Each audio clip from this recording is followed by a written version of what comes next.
ঝড় বৃষ্টির রাত। আজ এই বয়সে এসে হঠাৎ আমার এক বন্ধুর কথা মনে পড়ল। সে হলো এককালের গোয়েন্দাপ্রবর অহিন। আমি এককালে ওর বাড়িতে থাকতাম। 70-এর দশকে ওর মৃত্যু হয় হৃদরোগে আক্রান্ত হয়ে। একটা আক্ষেপ থেকে গেল, শেষ সাক্ষাৎটা আর হলো না।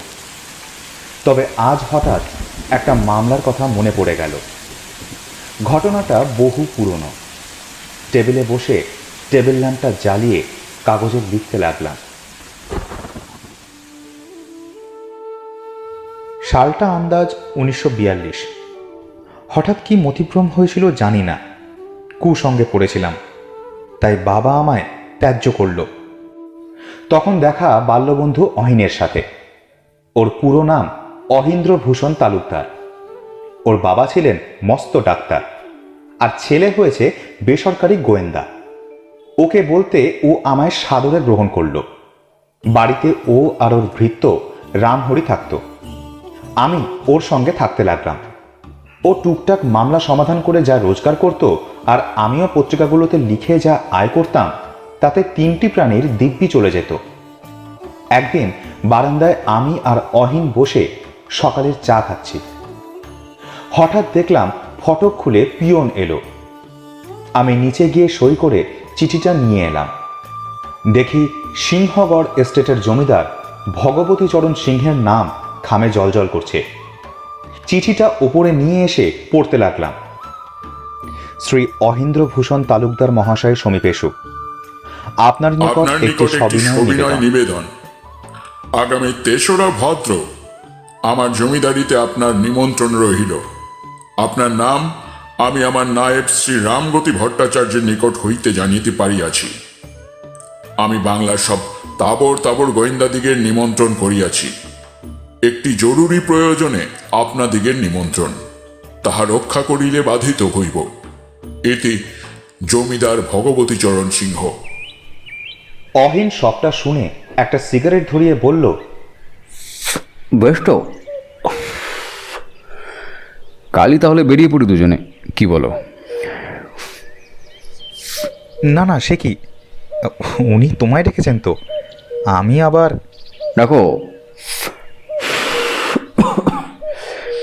যখন রামগতিবাবুর সঙ্গে আমার সাক্ষাৎ হয় তখন হয়তো তুমি ছিলে না, কিন্তু এখন যখন তুমি আমার সঙ্গী হয়েছ, তখন যেখানে যাওয়ার সেখানে একসঙ্গেই যাব।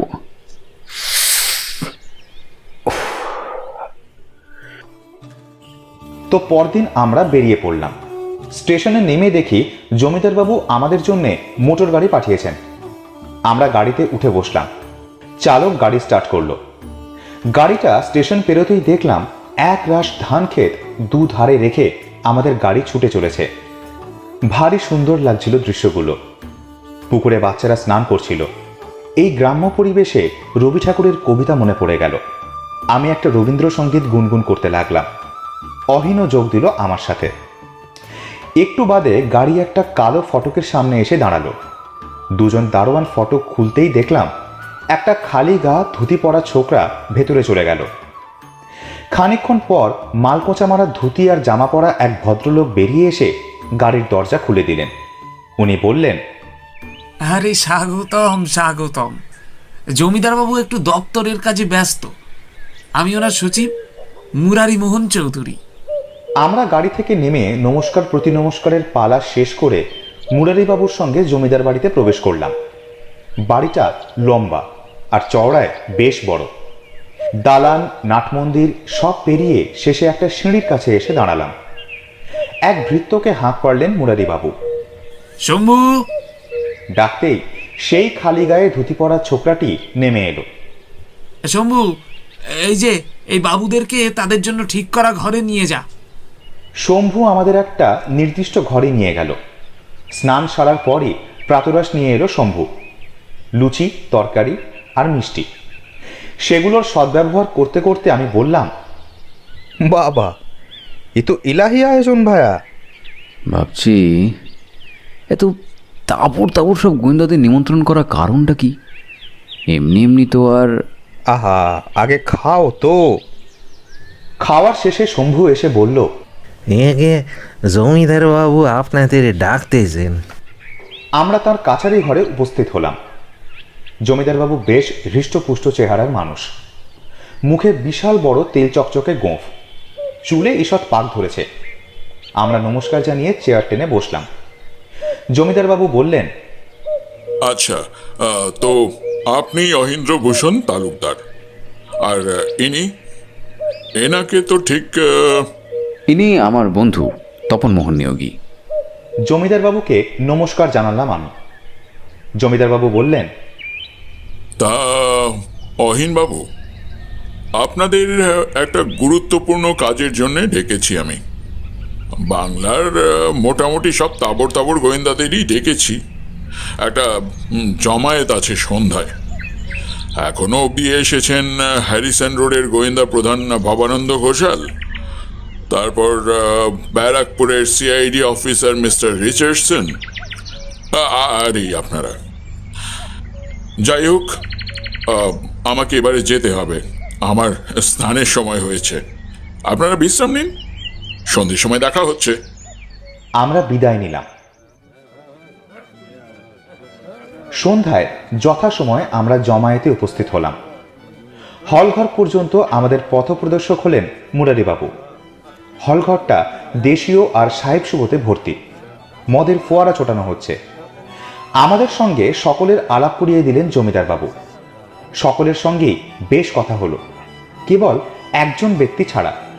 তিনি সিআইডি অফিসার নবগোপাল বসু, খাঁটি সাহেবী মেজাজ, বয়স 30-এর কোঠায়। বললেন, জমিদার বাবু, আপনি তো বললেন সব তাবর তাবর গোয়েন্দাদের ডেকেছেন, কিন্তু এদের দেখে তো কম বেতনভোগী কর্মী বলে মনে হচ্ছে। অহিন বলল, আপনার ক্ষমতা কতখানি তা আমি জানি না, তবু বলবো, যতখানি ক্ষমতাবানী আপনি হন না কেন, মানুষকে অপমান করার অধিকার আপনাকে কেউ দেয়নি। নবগোপালবাবু রেগে গিয়ে বললেন, Hey you don't know me well. I have got 2 violent natives. Bernard সাহেব বললেন, Yeah, I know Bose is a very sincere officer. আমি জানি ও ক্রিপ্রকারে ওই বাস্টার্ডগুলোকে স্লটার করেছে। পরিস্থিতি লঘু করবার জন্য জমিদারবাবু আদেশে গহরজানের ঠুমরির রেকর্ড চালিয়ে দেওয়া হলো।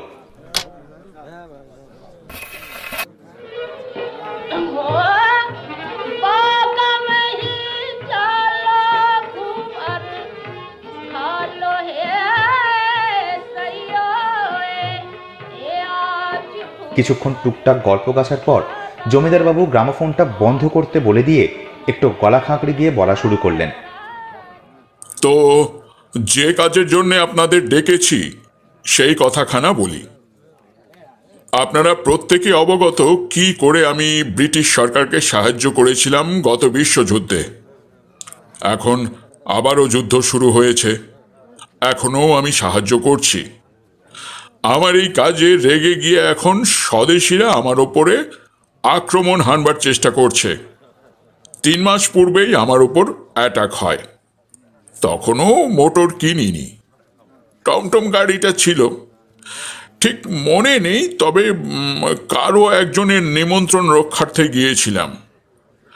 ফেরার পথে এক যুবক একটা মারাত্মক বোমা ছুঁড়ে দেয়। আমি প্রাণে বেঁচে গেলেও আমার কোচওয়ানটা মারা যায়। আমার কাছে খবর আছে যে এই গাঁয়ে স্বদেশীরা বড় রকমের আস্তানা গেড়েছে। আমি তাই আপনাদের মতো সব বড় সড়ো গোয়েন্দাদের ডেকেছি, যাতে আপনারা প্রত্যেকে মিলিত প্রয়াসে ওই স্বদেশী ডাকাতগুলোকে ধরতে পারেন।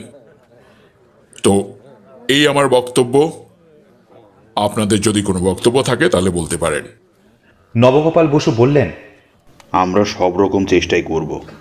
We will try our best. আমার এখানে একটা প্রশ্ন আছে, যারা আক্রমণ হানবার চেষ্টা করে তারা যে স্বদেশী, সেটি আপনি কি করে বুঝলেন? আপনার কোনো শত্রুর কারসাজি হতে পারে না? দেখুন, আমার কোনো শত্রু নেই। আমি সরকারের বন্ধু। সরকার বিরোধী লোকেরাই বরং আমার শত্রু, আর তারাই তো স্বদেশী। আরও খানিকক্ষণ আলাপ আলোচনার পর জমায়েত শেষ হলো। রাতের খাবারের শেষে আমরা দুজনে মিলে ভবানন্দ ঘোষালের সঙ্গে কথা বলছিলাম। ভবানন্দবাবু বললেন, জানেন তো, এখন ভাবি এই স্বদেশীরা কি সত্যিই ডাকাত? এত স্বদেশী ধরলাম, কিন্তু এদের মাতৃভক্তি দেখে সত্যিই শ্রদ্ধা হয় জানেন। তবে কথাখানা কাউকে বলবেন না যেন, বুঝতেই পারছেন সরকারি চাকরি করি, তাও আবার পুলিশের। আমরা তাকে আশ্বস্ত করলাম। ওনার সাথে কথা বলতে বলতে হঠাৎ চোখে পড়ল মাটিতে একটা কাগজের টুকরো পড়ে আছে। আমি সেটা তুলে নিয়ে দেখলাম, তাতে লেখা রয়েছে, আপনার রক্ষা কবচে গলদ রয়েছে রাজা, পিঠে ছুরি বসবেই। কাগজটা অহিনের হাতে দিলাম। ও পড়ে নেওয়ার পর আমরা কাগজের টুকরোটা তক্ষুনি জমিদারবাবুকে দেখালাম। সকলকে ডাকা হলো। তিনি তখন শম্ভুর হাত থেকে দুধের গেলাসটা নিচ্ছিলেন। সব শুনে তার দুধ খাওয়ার চিন্তা উবে গেল। অহিন বলল, বুঝেছি বুঝেছি, রাজা বলতে জমিদারবাবুর কথা বলা হয়েছে, আর তার রক্ষা কবচ বলতে আমরা, অর্থাৎ আমাদের মধ্যে কেউ হত্যাকারী রয়েছে, আর পিঠে ছুরি বসবেই, মানে তার মৃত্যু অনিবার্য। সে কি আপনাদের মধ্যে কেউ একজন? মানে বার্নার্ড সাহেব বললেন, Don't worry, সিং, কালই ওই স্বদেশি সোয়াইনগুলোকে ধরে আনবো। শম্ভু বলল, দুধটা যে ঠান্ডা হয়ে যাচ্ছে, খেয়ে নিন বাবু। জমিদারবাবু দুধটা খেয়ে নিলেন এক ঢোকে। কিছুক্ষণ গল্প গাছার পরই ঘামতে শুরু করলেন জমিদারবাবু। আর তার মিনিটখানেক বাদে কথা বলতে বলতেই তিনি খাটে এলিয়ে পড়লেন। অহিন জমিদারবাবুর নাড়ি টিপে বলল, উনি আর নেই। ওই সাবধান বাণী তাহলে সত্যি হলো। হত্যাকারী জমিদারবাবুকে মারতে সক্ষম হলো। আমরা প্রত্যেকে একে অপরকে সন্দেহ করছি কে হত্যাকারী। পুলিশ এলো। দেহ ময়নাতদন্তের জন্য নিয়ে যাওয়া হলো। দুধটায় বিষ ছিল কিনা জানতে দুধের গ্লাসটাও পরীক্ষার জন্য নেওয়া হলো। আমাদের সবাইকে জেরা করা হলো। ইন্সপেক্টর কাশীনাথ বড়াল বললেন, আপনারা সবাই সন্দেহের তালিকায় রয়েছেন। বার্নার্ড সাহেব গর্জে উঠে বললেন, বেশ, সরকার বাহাদুরের কাছে আবেদন করে আমি তোমার নৌকরি করতে পারি। Do you know that? Mister Bernard, তার আগে আমি আপনার চাকরি খোয়াতে পারি। I can arrest you for threatening the investigating officer. Ahin বলল, আহা, আমাদের উচিত বড়ালবাবুর সঙ্গে সহযোগিতা করা। ধন্যবাদ অহিনবাবু। আপনাদের সকলকেই বলে রাখি, যা মনে হয় তাতে কোনো তীব্র বিষক্রিয়ায় খুন হয়েছেন জমিদারবাবু। আর খুন যখন হয়েছেন তখন খুনিও নিশ্চয়ই থাকবে। আর আমার বিশ্বাস যে খুনি আপনাদের মধ্যেই কেউ। আপাতত সার্চ ওয়ারেন্ট না থাকায় আপনাদের কারোর ঘরেরই তল্লাশি আমি নিতে পারবো না, কিন্তু আপনাদের কিছু প্রশ্ন করার আছে। আপনাকে দিয়ে শুরু করি। আপনার নাম? ইন্সপেক্টর বড়াল মুরারিবাবুর দিকে ঘুরলেন। আগে মুরারি মোহন চৌধুরী। নিবাস? কলকাতায় মেস বাড়িতে থাকতাম। পাটনায় থাকাকালীন মা বাবা মারা গেলেন, এরপর সেখান থেকে চলে এলাম কলকাতায়। তা ছিলাম ওই মেসেই, বেকারত্বে দিন যাপন করছিলাম। তখনই সাক্ষাৎ জমিদার বাবুর সঙ্গে। কি এক কাজে এসেছিলেন, ব্যাস আমার বেকারত্বের অবসান ঘটিয়ে আমাকে তার সচিব করে নেন। সাহেবদের সঙ্গে ওঠা বসা ছিল বলে স্বদেশীরা বার কয়েক তার ওপর আক্রমণ হানবার চেষ্টা করে। একবার দপ্তরের কাজে কোথাও যাচ্ছিলেন, তখন মোটর গাড়ি কেনেননি, টমটমে করে যাচ্ছিলেন। তা হঠাৎ কোচোয়ান মেহের আলী চিৎকার করে সাবধান করল জমিদার বাবুকে। জমিদার বাবু দেখলেন রাস্তার পাশে দাঁড়ানো একটা ছেলে বোমা ছুঁড়ে মারল ওনাকে লক্ষ্য করে। তিনি টমটম থেকে লাফিয়ে বেঁচে গেলেও বেচারা মেহের আলী মারা গেল। সেই ছেলেটাকে অ্যারেস্ট করা হলো। তারপর এই কয়েকদিন আগে উনি কলকাতায় বেড়াতে গেছিলেন। তখন হঠাৎ একজন গাড়ির কাঁচ লক্ষ্য করে গুলি ছোঁড়ে। সেদিনও অল্পের জন্য রেহাই পান জমিদার বাবু। তাই তিনি গোয়েন্দা বাবুদের শরণাপন্ন হয়েছিলেন। কিন্তু এ যাত্রা তো, হে ঈশ্বর! পুলিশ চলে গেল, আমরাও নিজের নিজের ঘরে চলে গেলাম। যেহেতু সকলেই সরকারি বা বেসরকারি গোয়েন্দা, তাই আমাদেরও তদন্ত করবার অনুমতি দিলেন বড়ালবাবু। সুতরাং কেবল পুলিশই নয়, গোয়েন্দা মণ্ডলীও এবার ময়দানে নামলো সক্রিয়ভাবে। বার্নার্ড সাহেব তো রীতিমতো চাবুক আর পিস্তল নিয়ে বেরোলেন গ্রামবাসীদের জেরা করতে। অহীনও তদন্ত করতে বেরোলো, সঙ্গে আমিও। রাস্তায় গাঁয়ের মোড়ল হরিহর সামন্তর সঙ্গে আলাপ হলো। উনি ঘটনাটা শুনেছিলেন, বললেন, খুবই খারাপ হলো জমিদার বাবুর সাথে। অহিন একটা সিগারেট ধরিয়ে বলল, হরিবাবু,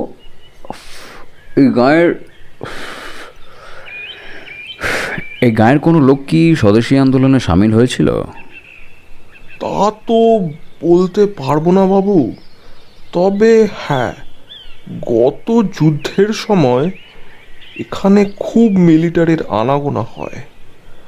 পরে জেনেছিলাম বিপ্লবী শচীশ মাহাতো লুকিয়েছিল এখানে। মিলিটারি তাকে ধরে নিয়ে যায়, তারপর আর কোনো গণ্ডগোল হয়নি। আরও দু একটা কথাবার্তা সেরে আমরা এগিয়ে গেলাম। আমার মনে এতক্ষণে রহস্যের জট বেঁধে গেছিল। পথেই দেখলাম বার্নার্ড সাহেবের অত্যাচার। এক নিরীহ দেখতে গ্রামবাসী ছেলেকে চাবুক মারতে মারতে বলছেন, বল টেররিস্টগুলো কোথায়? আমি জানি না সাহেব, আমি সত্যি জানি না সাহেব, বিপ্লবীরা কোথায় আমি সত্যি জানি না। সবুট পদাঘাত করতে করতে বার্নার্ড বলল, ব্রিটিশদের ওয়েল উইশারদের খুন করবি, এত সাহস? হ্যাঁ? অহিন মধ্যস্থতা করে বলল, সাহেব, ছেড়ে দিন ছেড়ে দিন ছেড়ে দিন। ছেলেটাকে তুলে ধরল অহিন। তারপর বার্নার্ড সাহেবের দিকে ফিরে বলল, ওঠো ওঠো মিস্টার বার্নার্ড, এখন কিন্তু আমাদেরকে সতর্ক থাকতে হবে। হত্যাকারী খুব চালাক আর ধূর্ত। মানে নাকের নিচ দিয়ে এত বাঘা বাঘা গোয়েন্দাদের চোখে ফাঁকি দিয়ে সে বিষ মিশিয়ে দিল জমিদার বাবুর দুধে। Exactly, Ahin. That servant, Shambo. I think he is a murderer. What do you think? আরে আগে এটা তো প্রমাণ হোক যে বিষটা দুধেই ছিল কি না। এরই মধ্যে কারো একজনের কান্না জড়ানো গলা শুনে আমরা ঘুরে তাকালাম। দেখি এক বৃদ্ধ নবগোপাল বাবুর দিকে প্রায় দৌড়ে আসছে আর কিছু একটা বলতে চাইছে। নবগোপাল বাবু বললেন, নিজেদের ছেলেবেলেগুলোকে ঠিকঠাক মানুষ করতে পারে না, আবার পুলিশে ধরলে তখন কান্নাকাটি, যত সব। সেই বৃদ্ধ জোর হাত করে ভবানন্দবাবু আর নবগোপাল বাবুকে কিছু একটা ইঙ্গিত করতে চাইছিল, কিন্তু বৃদ্ধকে একটা ধাক্কা মারলেন নবগোপাল বাবু। ভবানন্দ ঘোষাল রেগে গিয়ে বললেন, এটা কি করছেন নবগোপাল বাবু? বাবা, আপনি না গোয়েন্দা, এত সহজে গলে পড়লে আর স্বদেশী ধরতে হবে না। এবারে বার্নার্ড সাহেব এগিয়ে গেলেন বৃদ্ধের দিকে। বৃদ্ধকে দেখতেই জ্বলে উঠল তার চোখ। লোকটা কিছু একটা দেখাতে চেয়েছিল আমাদের, কিন্তু তা বোঝার আগেই এক চড় মেরে তাকে মাটিতে ফেলে সবুট লাথি মারতে লাগলেন বার্নার্ড সাহেব। এই লোকটাই খুন করেছে। আমরা সবাই মধ্যস্থতা করাতে ক্ষান্ত হলেন বার্নার্ড সাহেব। বৃদ্ধকে তুলে দাঁড় করাতেই সে জলদি সরে পড়ল। বার্নার্ড সাহেবের কপালে ঘাম দেখলাম আর চোখে আতঙ্ক। I know him. I mean, That doesn't mean you will beat an old man like this. এটা তোমার ব্রিটেন নয় মিস্টার বার্নার্ড, যে যা খুশি তাই করবে। ভবানন্দবাবুর চোখ দিয়েও তখন যেন আগুন ঝরছে। দেশের কথা বলাতে জ্বলে উঠলেন বার্নার্ড সাহেবও। you rascal! তুমি আমার নেশনের ইনসাল্ট করলে, you bloody Indian! ভবানন্দবাবুর ওপর হয়তো ঝাঁপিয়েই পড়তেন বার্নার্ড, কিন্তু নবগোপাল বাবু ওনাকে আটকালেন। এরপর ওরা দুজনে জমিদার বাড়ির দিকে এগোলেন। এদিকে ভবানন্দবাবুকে শান্ত করে আমরাও এগোলাম। রাতের খাবার শেষ করে দুই বন্ধু বসে আছি। সিগারেট টানতে টানতে অহিন কিছু একটা ভাবছিল। আমি একটা কবিতা লেখার চেষ্টা করছিলাম, কিন্তু ছন্দে মেলাতে পারছিলাম না।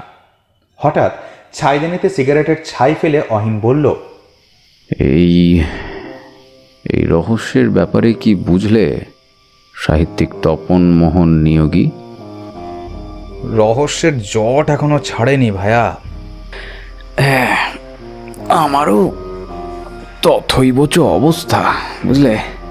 তবে আজকে বার্নার্ড সাহেব একটু বাড়াবাড়ি করলেন না? ভুল বলো না কিন্তু অহিন।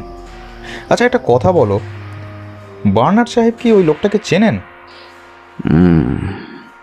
মনে তো তাই হয়। এই গায়ে উনি আগেও এসেছিলেন। এও মনে হয় যে জমিদারবাবুর সঙ্গে তার আগেও আলাপ ছিল। উনি জমিদারবাবুকে সিং বলে সম্বোধন করতেন। তবে ওই লোকটা ইঙ্গিতে কিছু একটা বোঝাতে চাইছিল।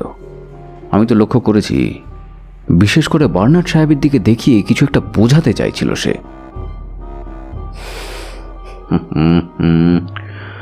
সব জানা যাবে, সব জানা যাবে যদি একবার বার্নার্ড সাহেবের সাথে কথা হয়। চলো দেখি ওনাকে পাওয়া যায় কিনা। কিন্তু বেশ বোঝা যাচ্ছে উনি ভয় পেয়েছেন আর বেশ চিন্তায়ও আছেন। আহা থাক না, নিয়মনিষ্ঠ মানুষ, তাড়াতাড়ি ঘুমিয়ে পড়েছেন হয়তো। বরঞ্চ কাল সকালে একবার যাওয়া যাবে। না না না না না, চলো একবার, চলো চলো। অগত্যা যেতেই হলো, কিন্তু তার ঘরের কাছে আসতেই দুজনে থমকে দাঁড়ালাম। কারণ ভেতর থেকে গলার স্বর ভেসে আসছিল বার্নার্ড সাহেবের, সঙ্গে নবগোপাল বাবু। You know, boss, I think I know who the murderer is. Who is it, mister Bernard? I think I have to finish him off. That হঠাৎ আমার কি হলো কে জানে, জোরে একটা হাঁচি এলো আর আমি হেঁচে দিলাম। বাইরে কেউ আছে টের পেয়ে ওরা চেয়ার ছেড়ে উঠতেই আমরা তড়িঘড়ি আমাদের ঘরে পালিয়ে এলাম। অহিন বলল, ভাইয়া তুমি তো সব মাটি করবে দেখছি, আরে আসল কথাটাই তো শুনতে পেলাম না।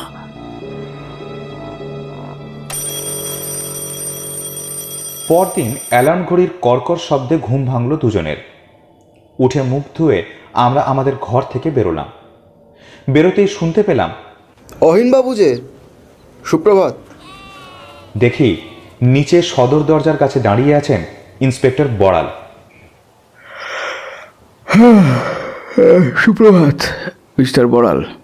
বসার ঘরে সকলকে ডাকলেন বড়ালবাবু। সবাই আসতে উনি জানালেন যে মেডিকেল রিপোর্ট নাকি এসে গেছে। দুধেই বিষ ছিল, খুবই সাংঘাতিক বিষ। সেটি খাবার কিছুক্ষণের মধ্যেই ওনার মৃত্যু হয়। সেই নিয়েই আলোচনা চলছিল।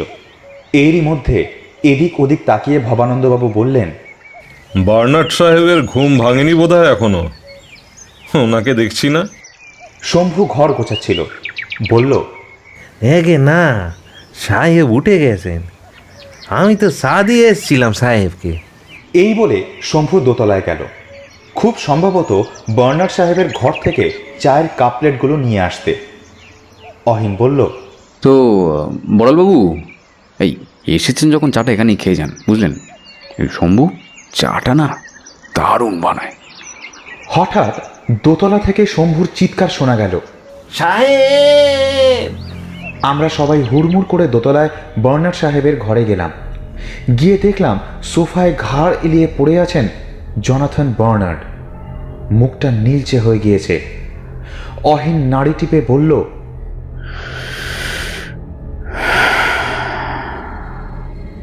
সব শেষ। হত্যাকারী তাহলে আরও একজনকে মারতে সক্ষম হলো, কিন্তু কে এই হত্যাকারী? প্রথমে জমিদার ভগবতীচরণ সিংহ, তারপর জোনাথন বার্নার্ড। এবার কার পালা? ইন্সপেক্টর বড়াল বলে উঠলেন, এখন আমি নিশ্চিত যে হত্যাকারী আপনাদের মধ্যেই কেউ একজন। নবগোপালবাবু বললেন, ঠিক বলেছেন অফিসার। আর এটা যে কেউ করে থাকুক, সে নিশ্চয়ই কোনো স্বদেশী। A dirty spot in the name of humanity. শুধুমাত্র ব্রিটিশ সরকারের হিতৈষী বলে আততেই এত নির্মমভাবে মারল দুজনকে। চায়ের পেয়ালায় তখনও একটু চা পড়েছিল। কাপটা একটা রুমালের সাহায্যে হাতে তুলে নিয়ে অহিন বলল, এই কাপে থাকা চাটা একটু পরীক্ষা করলেই হয়তো দেখা যাবে যে বিষটা এখানেই দেওয়া আছে। বাবা, অহিনবাবু যেভাবে একটার পর একটা কথা এত নিশ্চিত হয়ে বলছেন আর সেগুলোই সত্যি হয়ে যাচ্ছে, তাতে তো একটু সন্দেহ হচ্ছে আমার। ইন্সপেক্টর বড়াল, আপনার কি মনে হয় না যে উনি একটু বেশি নিশ্চিত হয়ে কথা বলছেন?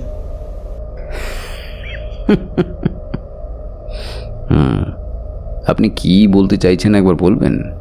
এটাই যে আপনি হত্যাকারী। কেন বলুন তো? সেটাই তো স্বাভাবিক অহিনবাবু। প্রথম থেকেই আপনি যেভাবে ওই স্বদেশীদের হয়ে কথা বলছেন, তাতে আমার সন্দেহটা আস্তে আস্তে বিশ্বাসে পরিণত হচ্ছে। এবার আমি প্রতিবাদ করলাম, দেখুন নবগোপাল বাবু, আমি সাহিত্যিক হতে পারি, কিন্তু আইন আমিও জানি। কোনো প্রমাণ ছাড়া কাউকে দোষী আপনি বলতে পারেন না। এখন আপনি আমায় আইন শেখাবেন? ডিসগাস্টিং। স্বদেশী কুকুরগুলোর প্রতি ওনার দরদ একটু বেশি কিনা? ওরা কুকুর নয় নবগোপাল বাবু, ওরা ওদের মাতৃভূমিকে বড় ভালোবাসে। আপনার আমার মতো সরকারি চাকর তারা নয়, তাই তো তারা স্বদেশী, বললেন ভবানন্দবাবু। অসাধারণ।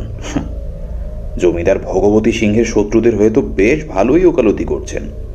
দয়া করে নিজেদের মধ্যে বচসাটা বন্ধ করুন, এতে আসল আততায়ী আরও বেশি সতর্ক হয়ে যাবে।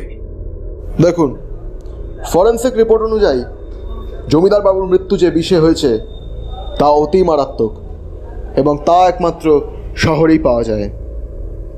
আর শহর থেকে তো জমিদার বাবুর অতিথি বলতে আপনারাই। আমার কাছে সার্চ ওয়ারেন্ট আছে, আমি আপনাদের প্রত্যেকের ঘর সার্চ করতে চাই। আমরা রাজি হয়ে গেলাম। কিছুক্ষণ ধরে গোটা জমিদার বাড়িতে খানা তল্লাশি চলল, কিন্তু অদ্ভুত, বিষের শিশি পাওয়া গেল না।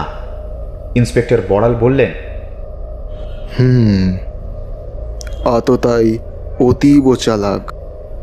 সে জানতো একদিন না একদিন পুলিশ সব ঘরের তল্লাশি নেবেই, আর তাই সুযোগ বুঝেই বিষের শিশিটা সে সরিয়ে ফেলেছে। ঠিক আছে, আজ নয়তো কাল তাকে ধরা পড়তেই হবে। বড়ালবাবু চলে গেলেন। বিকেলের দিকে ঘরে বসেছিলাম আমি আর অহিন। আমি সুকান্ত ভট্টাচার্যের একটা কবিতা আবৃত্তি করার চেষ্টা করছিলাম। হঠাৎ অহিন জিজ্ঞাসা করল, আচ্ছা তপন, তোমার কি কাউকে সন্দেহ হয়? আমার এখন সন্দেহের থেকে বেশি ভয় করছে এই ভেবে যে আততায়ী আমাদেরকেও না মেরে ফেলে। না, মারবে না, আততায়ী আমাদের মারবে না। অন্তত আমি যা তথ্য এ পর্যন্ত পেয়েছি তাতে তো তাই মনে হয়। বলো কি হে, রহস্যের জ্বর ছাড়াতে পেরেছো? শুধু তুচ্ছাতি তুচ্ছ একটা সমাধান করেছি মাত্র। সেটা কিরকম? দেখো, এই গ্রামে একটা সময় বার্নার্ড ছিল।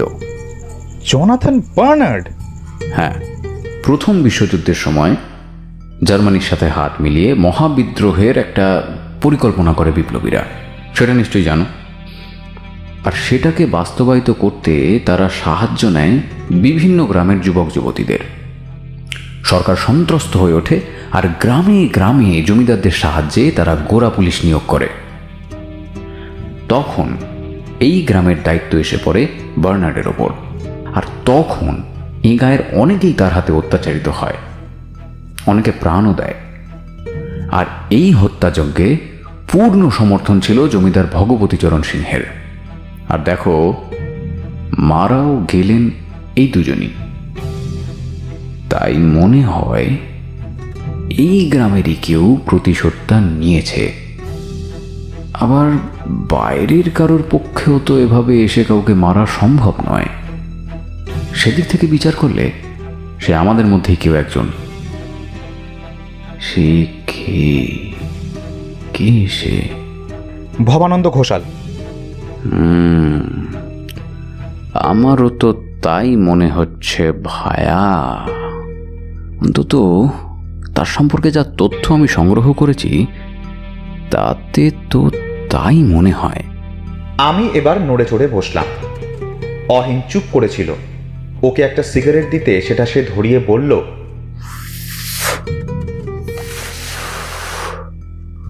ভবানন্দবাবু একজন গোয়েন্দা প্রধান, কিন্তু কিন্তু ইতিপূর্বে তার নামে অনেকবার এই অভিযোগ আনা হয়েছে যে তিনি নাকি অনেক বিপ্লবীকে ধরেও তাদের ছেড়ে দিয়েছেন।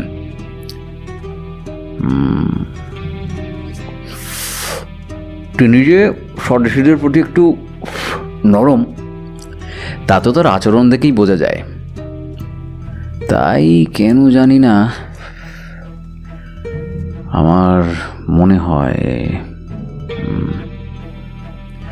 কথা বলতে বলতেই থেমে গেল অহিন।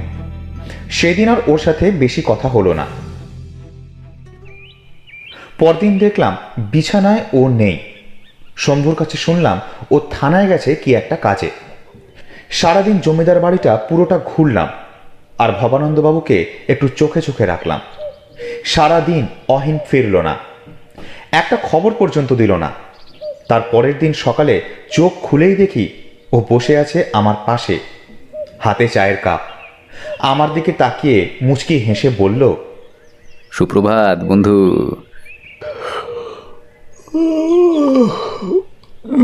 সুপ্রভাত।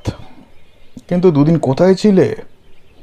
গেছিলাম একটা গোপন কাজে। তবে সে কথা এখন থাক, শুধু এইটুকুনি বলে রাখি যে হত্যাকারী আজ রাতেই ধরা পড়বে। অহিনের কথায় আমি রীতিমতো চমকে উঠলাম। হ্যাঁ, বলো কি, কে হত্যাকারী? তা তো ভাইয়া এখন বলা যাবে না, এর জন্য তোমাকে রাত পর্যন্ত অপেক্ষা করতে হবে। সারা দিন আর বিশেষ কিছু করলাম না, তাড়াতাড়ি খেয়ে শুয়ে পড়লাম। রাত্রি তখন আন্দাজ 12টা। হঠাৎ অহিনের ডাকে ঘুম ভাঙল আমার। ওঠো ওঠো, আততায়ীরা বেরিয়ে পড়েছে, চলো তাড়াতাড়ি। আমি তড়িঘড়ি উঠে পড়লাম। তারপর ঘর থেকে বেরিয়ে এসে সিঁড়ি দিয়ে নেমে সোজা বাড়ির বাইরে এসে বাগান পেরিয়ে প্রধান ফটকের সামনে এসে দাঁড়ালাম দুজনে। দারোয়ান মতিলাল ইঙ্গিতে কিছু একটা বলতে অহিন তার ফতুয়ার পকেটে কটা টাকা গুঁজে দিল। আমরা দুজনে হাঁটতে শুরু করলাম। নিঝুম চারিদিক। হাঁটতে হাঁটতে গাটা যে একটু শিরশির করছে না তা নয়। ওপরে এক ফালি চাঁদ উঠেছে। চলতে চলতে জনবসতি থেকে বেশ খানিকটা দূরে চলে এলাম। হঠাৎ একটা চালা ঘরের সামনে এসে দাঁড়ালো অহিন। দরজা দেওয়া ছিল। ভেতর থেকে ফিসফিস করে কথা বলার আওয়াজ ভেসে আসছিল, তবে সেগুলো পরিষ্কার শোনা যাচ্ছিল না। প্রস্তুত? জিজ্ঞেস করলো অহিন। আমি মাথা নাড়লাম। অহিন নিজের পিস্তলটা হাতে ধরে সহসা একটা লাথি মারল দরজায়।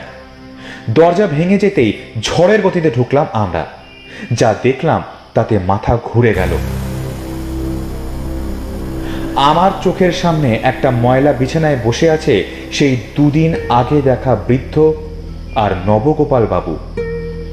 অহিন বলল, তপন, আলাপ করিয়ে দিই, ইনি হলেন জমিদার ভগবতীচরণ সিংহ ও জনাথন বার্নার্ডের হত্যাকারী। আমাদের দেখেই উঠে দাঁড়িয়ে নবগোপাল বাবু নিজের হাতটা মুখের কাছে আনতেই অহিন বলল, আহা, একদম না, ওই ভুলটা একদম করবেন না নবগোপাল বাবু, নয়তো রতন ভরদ্বাজার বাঁচবেন না। ওই বৃদ্ধের দিকে পিস্তল তাক করল অহিন। তৎক্ষণাৎ হাত নামিয়ে আনলেন নবগোপাল বাবু। আমার সব কেমন যেন তালগোল পাকিয়ে যাচ্ছিল। নবগোপাল বাবু জমিদার বাবু আর বার্নার্ড সাহেবের হত্যাকারী। নবগোপাল বাবু এবার বেশ রুক্ষস্বরে বললেন, এসব কি হচ্ছে আমি তো কিছুই বুঝতে পারছি না। What are you up to? হ্যাঁ, and how dare you call me a murderer? আমি খুনি নই।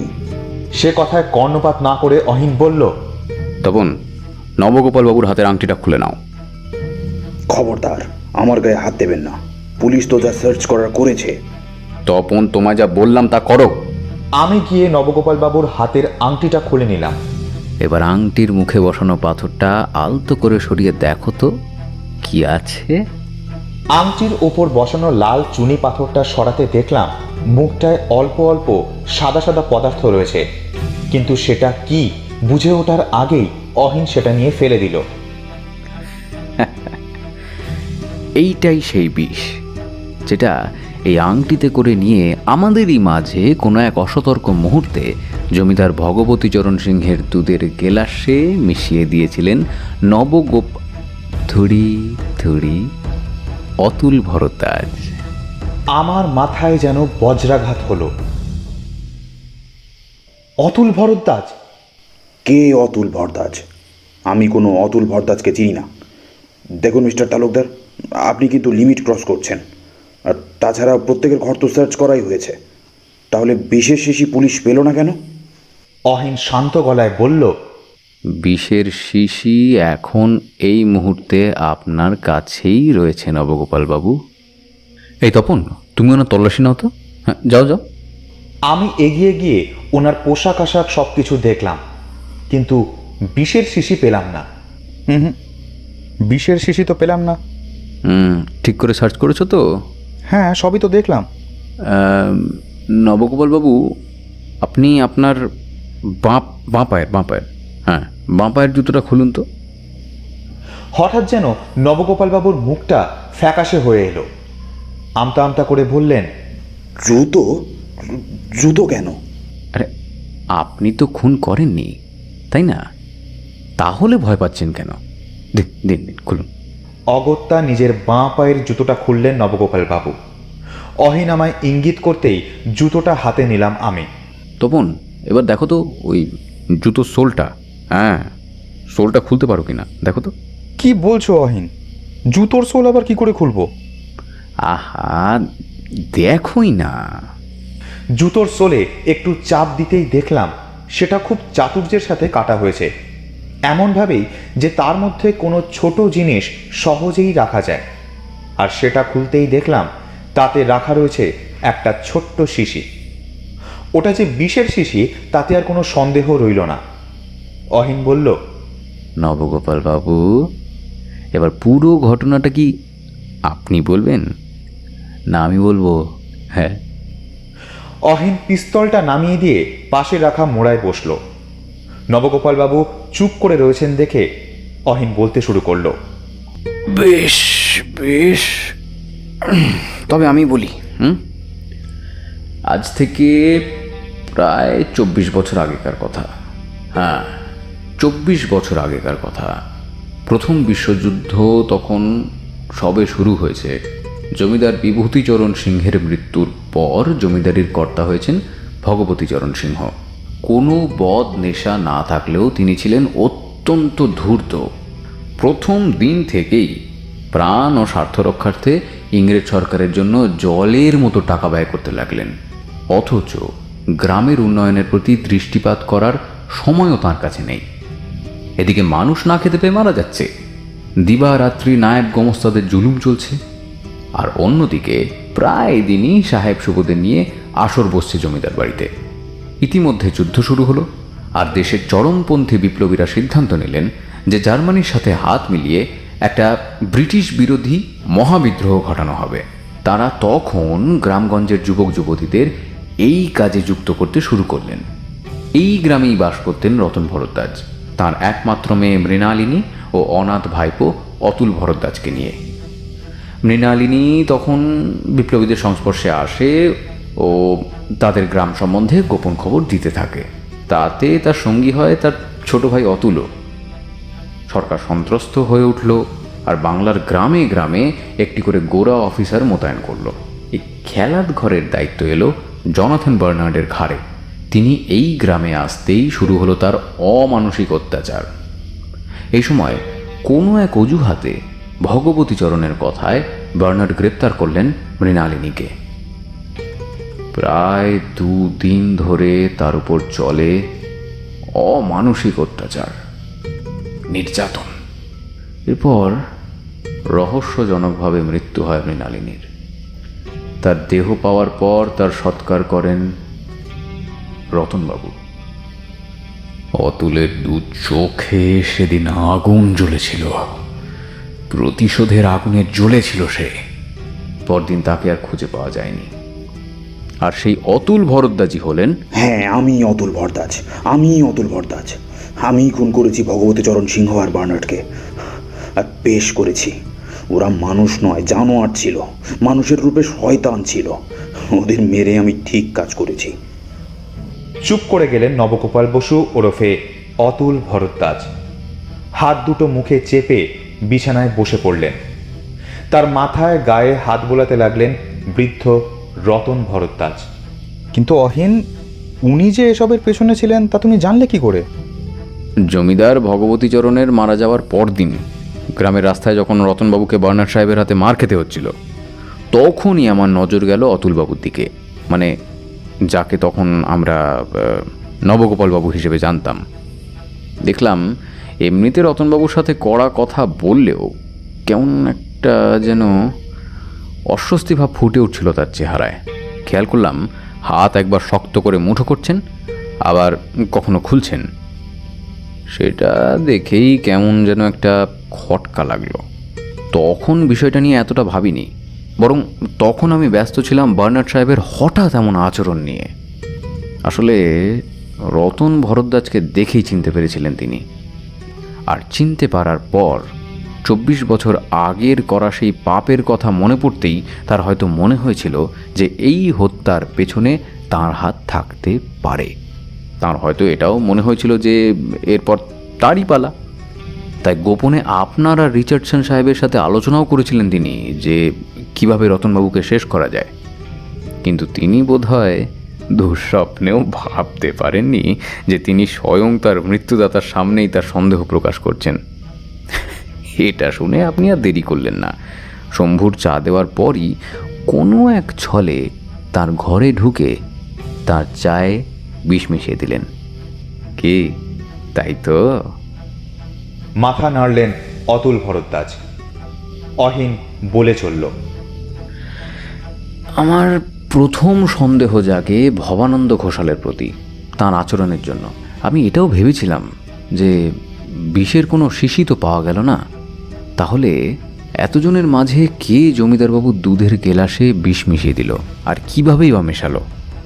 এমন সময় থানাতেই একটা বই চোখে পড়ল, বিভিন্ন হত্যাকাণ্ডকে বাস্তবায়িত করার জন্য বিভিন্ন প্রণালী সম্পর্কে লেখা। সেখানেই একটা জিনিস পড়লাম, আংটির মাধ্যমে বিষ বহন করা। আংটির উপর যে পাথর বসানো থাকে সেগুলো কখনো প্রয়োজন হলে সরানো যায়। বিদেশে দেখা গেছে আংটির পাথরটা সরিয়ে তার মুখে মারাত্মক কোনো এক বিষের গুঁড়ো ভরে নিয়ে পাথরটা ফের সেখানে বসিয়ে সময় মতো শিকারের খাদ্যে বা পানীয়ে মিশিয়ে দেয় আততায়ী। শিকারের মুখে যাওয়ার সাথে সাথে মৃত্যু হয় তার। তখন আমি ভাবতে শুরু করলাম যে জমিদার বাড়িতে নিমন্ত্রিত গোয়েন্দাদের মধ্যে কে কে আংটি পরেছিলেন। মনে পড়ল শুধু 4 জন পড়েছিলেন, আমি নিজে, জমিদারবাবু, বার্নার্ড সাহেব এবং আপনি। বলাই বাহুল্য আমি নিজেকে বাদ দিলাম। জমিদারবাবু নিজে খুন হয়েছিলেন, তাই ওনাকেও তালিকা থেকে বাদ দিলাম। বার্নার্ডের উপর সন্দেহ জাগে কারণ তিনি জমিদারবাবুকে চিনতেন, কিন্তু তার মারা যাওয়াটা সব হিসেব এলোমেলো করে দিল। এবারে বাকি রইলেন শুধু আপনি। আর জুতোর সোলের মধ্যে জিনিস লুকানো, সেই তো আমার জানাই ছিল। যুদ্ধের সময় এমনটা তো প্রায়ই শুনেছি। তাই অতুলবাবু ওরফে নবগোপাল বাবুর অনুমতি ছাড়াই একসময় তার ঘরে ঢুকে তার জুতো নিয়ে একটু নাড়াচাড়া করি। ব্যাস, সহজেই জিনিসটা পরিষ্কার হয়ে যায়। তারই মধ্যে বড়ালবাবু নিয়ে আসেন এই গ্রামের একজন বয়স্ক মানুষ দীননাথকে। দীননাথ রতন ও অতুল দুজনকেই চিনতেন। তাকে দিয়ে অতুল ভরদ্বাজের ছেলেবেলার একটা ছবি আঁকিয়ে তক্ষুনি তার একটা নেগেটিভ পাঠিয়ে দেওয়া হয় নবগোপাল বসুর বাবা প্রাক্তন পুলিশকর্তা গোবিন্দগোপাল বসুকে।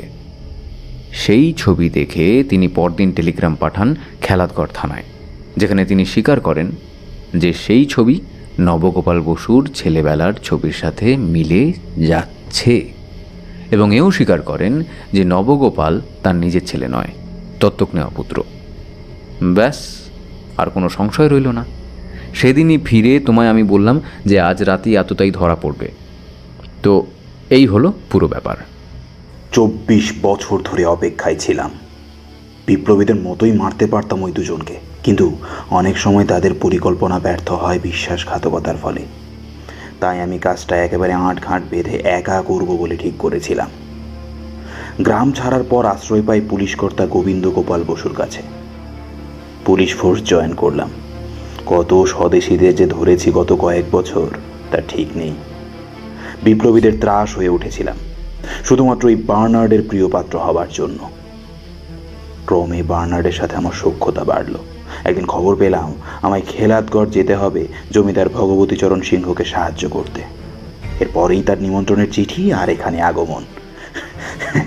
খুব ভালো লাগছে আজ, জানেন নয়নবাবু, যে সংগ্রাম মৃণালিনী দেবী শুরু করেছিলেন ভগবতী আর বার্নার্ডের বিরুদ্ধে, সেটা আমি শেষ করেছি ওই দুজনের প্রাণ নিয়ে।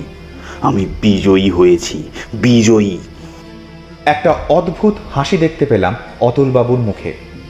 সেটা তৃপ্তির হাসি, বিজয়ীর হাসি। কয়েক ঘন্টা আগে পর্যন্ত তাকে আমি একজন ক্রূর ও দেশদ্রোহী ইংরেজ সরকারের অধীনে কাজ করা অফিসার ভাবছিলাম। এখন তার আসল পরিচয় আজ জেনে মুগ্ধ হলাম। অহিন উঠে দাঁড়িয়ে বলল,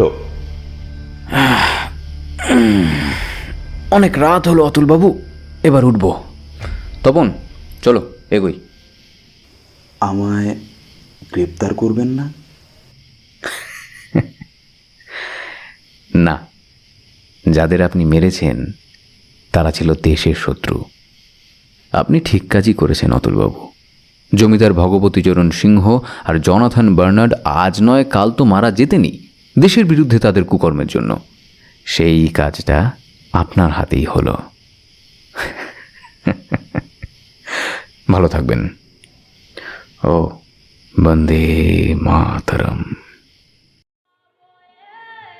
জমিদার বাড়ির উদ্দেশ্যে রওনা দিলাম আমরা। এর পরের ঘটনা খুবই সংক্ষিপ্ত। হত্যাকারীকে ধরতে অক্ষম হলেন বড়ালবাবু ও তার বাহিনী। কিছুদিন পরেই কেস ধামাচাপা পড়ে গেল আর আমরাও স্বস্থানে ফিরে এলাম। আজ যখন এত জোচ্চুরির কথা কানে আসে, যখন শুনি যে সামান্য কিছু টাকার জন্যে মানুষ মানুষকে খুন করে ফেলছে, তখন আমার এই নির্লোভ বন্ধু অহিনের কথা খুব বেশি করে মনে পড়ে। সেদিন অতুল ভরদ্বাজকে ছেড়ে দেওয়াটা তার স্বদেশের প্রতি ভালোবাসার এক চরম নিদর্শন।